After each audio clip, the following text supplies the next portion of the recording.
এই দুই মহাপুরুষের জন্মভূমির প্রতি তাড়াতাড়ি রেল ছুটুক।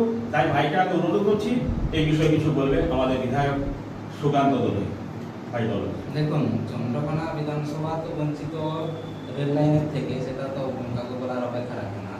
এবং এটা খুব ভালো ব্যাপার যে ব্যক্তিগত উদ্যোগে আমাদের এই দাদারা দীর্ঘদিন ধরে লড়ছে রেলপথের জন্য, কারণ এটা সরকারের করার কাজ ছিল। তো আমাদের ব্যক্তিগতভাবে যেখান থেকে জনমত সংগ্রহ থেকে শুরু করে যা যা বিভিন্ন দপ্তরে যাওয়া থেকে শুরু করে ওনারা করছেন, ওই জন্য অসংখ্য ধন্যবাদ জানাচ্ছি ওনাদেরকে।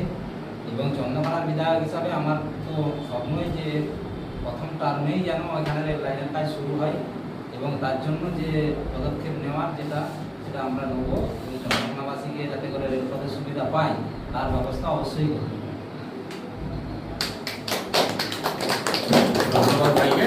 আমি রেলপথ সভাপতি চন্দ্রকোনা নিতাই মাইতি।